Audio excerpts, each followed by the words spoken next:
Hello friends, स्वागत है आप सभी का हमारे चैनल स्टडी ऐप पर। दोस्तों, इस वीडियो में देखेंगे यहाँ पर पॉलिटी का एक काफ़ी इम्पोर्टेंट पार्ट है। इसमें हम डिस्कस करेंगे यहाँ पर आर्टिकल्स जो भाग 5 के अंतर्गत आते हैं। तो चलिए वीडियो को करते हैं स्टार्ट। देखिए दोस्तों, किसी भी एग्ज़ाम में देख लेना आप आर्टिकल से लगभग 2 क्वेश्चंस तो मान के चलो आप बनते ही हैं। तो देखो, एक साथ यहाँ पर आर्टिकल्स नहीं करके क्या करेंगे, यहाँ पर थोड़ा आर्टिकल्स को करेंगे कवर। जैसे आज हम करेंगे यहाँ पर अनुच्छेद 52 से 149 तक हम यहाँ पर सारे आर्टिकल्स कर देंगे कवर। करते हैं स्टार्ट। सबसे पहले मैं बात करूँगा, देखो भाग 5 बोलता क्या है, ये क्या है, संघ। तो डायरेक्टली इस टाइप का क्वेश्चन भी आ सकता है, इसको करो आप याद। अब चलते हैं अपने पहले आर्टिकल की तरफ। पहला आर्टिकल है यहाँ पर भारत का राष्ट्रपति होगा, ये डायरेक्टली पूछा जाएगा आपसे। तो ये दिया गया है आपका आर्टिकल 52 में। नेक्स्ट, संघ की कार्यपालिका शक्ति राष्ट्रपति में निहित होगी, ऐसा ये क्वेश्चन बिल्कुल ऐसा ही आता है। ये है आपका आर्टिकल 53। देखो, पहला याद कर लो, भारत का राष्ट्रपति, ये कंफर्म कर लो कि हाँ यार 52 में ही है, आर्टिकल 52 में भारत का एक राष्ट्रपति होगा। अब उसके नीचे मान के चलो आप 52 के बाद 60, 61 या फिर 62 तक जो है यहाँ पर 10 यानी 10 आर्टिकल क्रम से ये चलेंगे बिल्कुल राष्ट्रपति जी के ऊपर ही। अगला है राष्ट्रपति का निर्वाचन। निर्वाचन की बात करेंगे, ये है आपका अनुच्छेद 54। नेक्स्ट है राष्ट्रपति के निर्वाचन की रीति, ये दी गई है दोस्तों अनुच्छेद 55 में। राष्ट्रपति की पदावधि, ये है आर्टिकल 56। राष्ट्रपति के पुनः निर्वाचन के लिए पात्रता, ये वाला आर्टिकल काफ़ी रिपीटेड है, याद कर लेना, आर्टिकल 57। आगे चलते हैं, राष्ट्रपति निर्वाचित होने के लिए अहर्ताएँ, तो ये दी गई हैं यहाँ पर आर्टिकल 58 में। आगे चलते हैं, राष्ट्रपति के पद के लिए शर्तें, तो दोस्तों शर्तें दी गई हैं आपकी 59। और अगला ये काफ़ी रिपीटेड है, इसको भी याद कर लो, राष्ट्रपति द्वारा शपथ या प्रतिज्ञान, यानी जो राष्ट्रपति शपथ लेता है, ये है आपका आर्टिकल 60 में दिया हुआ। आगे चलते हैं, राष्ट्रपति पर महाभियोग चलाने की प्रक्रिया। अब ये भी काफ़ी इंपॉर्टेंट है आर्टिकल। देखो, जिसमें मैं स्टार बना रहा हूँ, तो ये वाले मान के चलो आप काफ़ी बार रिपीटेड रहते हैं। ये है अनुच्छेद 61। आगे चलते हैं, राष्ट्रपति के पद में रिक्ति को भरने के लिए निर्वाचन करने का समय और आकस्मिक रिक्ति को भरने के लिए निर्वाचित व्यक्ति की पदावधि, तो ये किस में दी गई है आपकी, आर्टिकल 62। तो देखो 52 से चले हम 62 तक, इसके अंतर्गत यहाँ पर राष्ट्रपति से संबंधित आर्टिकल हो चुके हैं समाप्त। अब अगला याद करो, भारत का एक उपराष्ट्रपति, तो ये है आपका आर्टिकल 63 अनुच्छेद 63 में। उपराष्ट्रपति राज्यसभा का पदेन सभापति होगा, वेरी वेरी इंपॉर्टेंट आर्टिकल। तो ये किस में बोला गया है, आर्टिकल 64 में। आगे चलते हैं, राष्ट्रपति के पद में आकस्मिक रिक्ति के दौरान या उसकी अनुपस्थिति में उपराष्ट्रपति का राष्ट्रपति के रूप में कार्य करना और उसके कर्तव्यों का निर्वहन, यानी मान लो किसी भी कंडीशन के दौरान यहाँ पर राष्ट्रपति उपलब्ध नहीं है, तो उस केस में राष्ट्रपति का यहाँ पर जो भी प्रशासन है वो कौन संभालेगा, वो संभालेगा देश का उपराष्ट्रपति। तो ये किस में बोला गया है, आर्टिकल 65 में। आगे चलते हैं, उपराष्ट्रपति का निर्वाचन, तो निर्वाचन दिया गया है दोस्तों 66। पदावधि की मैं बात करूंगा उपराष्ट्रपति के, तो ये दी गई है आर्टिकल 67 में। चलते हैं आगे, उपराष्ट्रपति के रिक्ति को भरने के लिए निर्वाचन करने का समय और आकस्मिक रिक्ति को भरने के लिए निर्वाचित व्यक्ति की पदावधि। अब देखो, मान लो उपराष्ट्रपति भी नहीं है, तो उस केस में कोई ना कोई तो वहाँ पर उस चीज़ को हैंडल करेगा, उस पद को, तो वो किस में बोला गया है आपका, आर्टिकल 68। और बात करेंगे उपराष्ट्रपति द्वारा प्रतिज्ञान या फिर शपथ, तो ये दी गई है आर्टिकल 69 में। आगे चलते हैं, अन्य आकस्मिकताओं में राष्ट्रपति के कृत्यों का निर्वहन, ये बोला गया है आपका 70 आर्टिकल में। आगे, राष्ट्रपति या उपराष्ट्रपति के निर्वाचन से संबंधित या संसक्त विषय, ये दिए गए हैं आर्टिकल 71।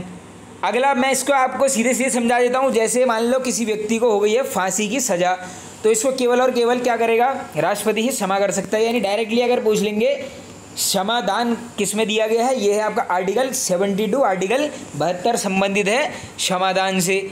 आगे चलते हैं, संघ की कार्यपालिका शक्ति का विस्तार, तो ये है आपका आर्टिकल 73। राष्ट्रपति को सहायता और सलाह देने के लिए मंत्रिपरिषद ये महत्वपूर्ण आर्टिकल है 74। आगे चलते हैं। अब देखो यहाँ पर क्या होगा, यहाँ पर 4 से 5 आर्टिकल्स आएंगे, इन्हें आपने अलग करके देखो क ख करके आएगा, इसमें तो नंबरिंग है 1-2 करके, तो आप अच्छे से याद करना। प्रधानमंत्री की नियुक्ति राष्ट्रपति करेगा, ये पहला क्वेश्चन आपका बन चुका है। और अन्य मंत्रियों की नियुक्ति राष्ट्रपति प्रधानमंत्री की सलाह पर करेगा, इंपॉर्टेंट आर्टिकल है 75 का ए। अगला, मंत्री राष्ट्रपति के प्रसाद पर्यंत अपने पद धारण करेंगे, तो ये किसमें बोला गया है, आर्टिकल 75 के 2 में। मंत्री परिषद लोकसभा के प्रति सामूहिक रूप से उत्तरदायी होगी, very very important question. Lok Sabha के प्रति सामूहिक रूप से उत्तरदायी कौन होता है, मंत्री परिषद, किसमें बोला है, आर्टिकल 75 3 में। आगे चलते हैं। कोई मंत्री जो निरंतर 6 माह की किसी अवधि तक संसद के किसी भी सदन का सदस्य नहीं है, उस अवधि की समाप्ति पर मंत्री नहीं रहेगा। जैसे आप सभी को पता है, कोई भी अगर सीट खाली है मान लो किसी की, तो वो 6 महीने के अंतराल में भरनी काफ़ी आवश्यक है। अगर देखो नहीं रहेगा तो ये किसमें है, आपका आर्टिकल 75 के 5 में। आगे, भारत का महान न्यायवादी, अनदर इम्पोर्टेंट आर्टिकल 76।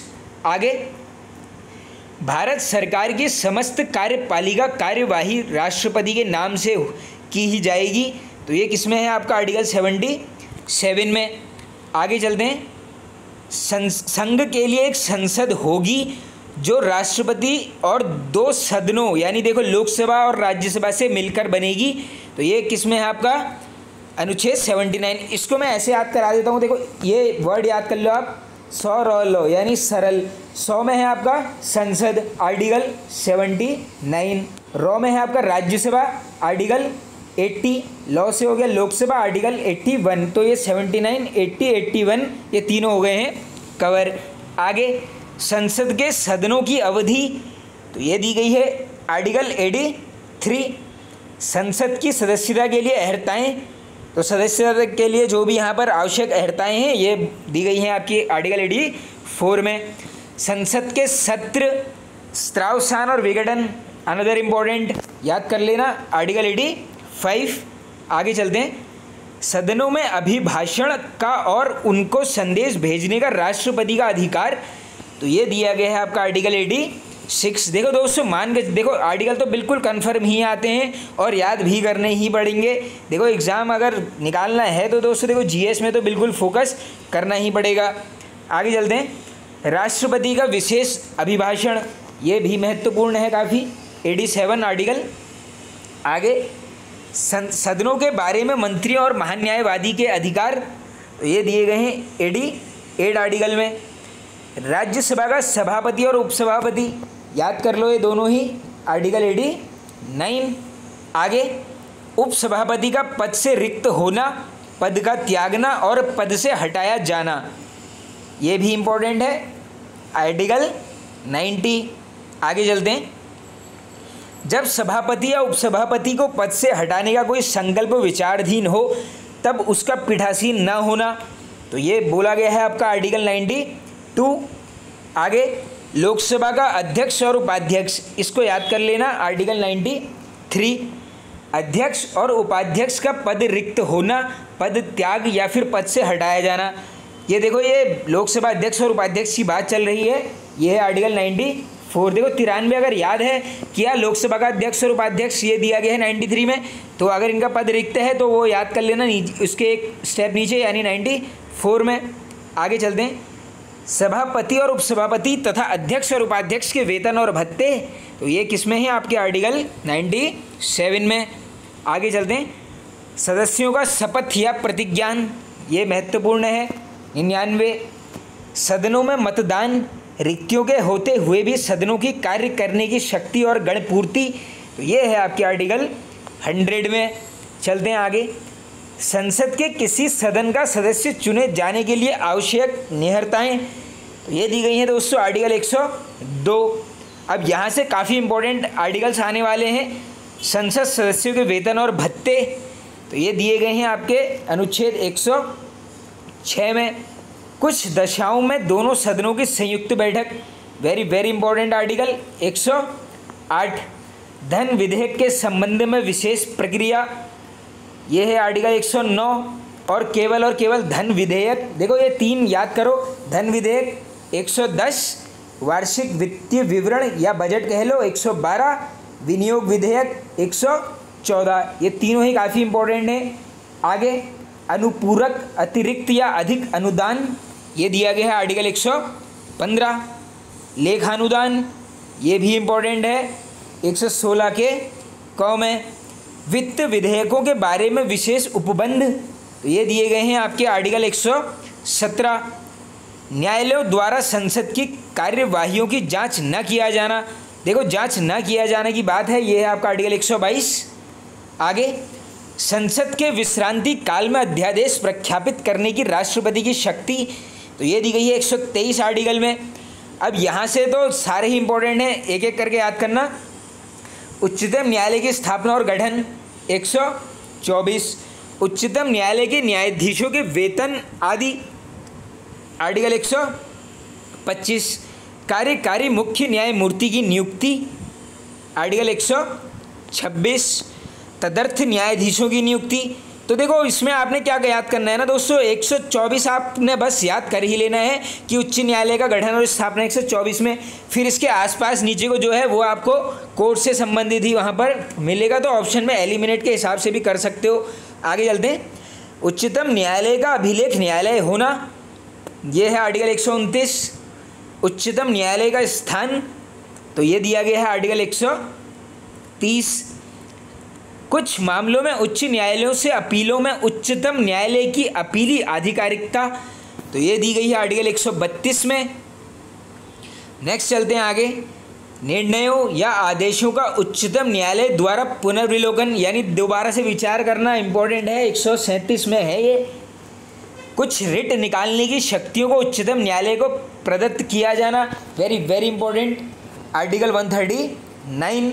और कुछ मामलों का अंतरण 139 का क। आगे चलते हैं। उच्चतम न्यायालय द्वारा घोषित विधि का सभी न्यायालयों पर आबद्धकर होना, तो ये है यहाँ पर आर्टिकल 141 में। आगे उच्चतम न्यायालय से परामर्श करने की राष्ट्रपति की शक्ति, वेरी वेरी इंपॉर्टेंट, ये तो काफ़ी बार रिपीटेड है, यहीं पर याद करो 143। आगे लास्ट के 2 हैं। भारत का नियंत्रक महालेखा परीक्षक यानी कैग की बात चल रही है 148, और कैग के कर्तव्य और शक्तियां, ये है यहाँ पर आर्टिकल 149। तो फ्रेंड्स वीडियो हो चुका है, पसंद आया तो वीडियो में एक लाइक कर देना और एक कमेंट आप सभी जरूर कर देना। Okay friends, thank you.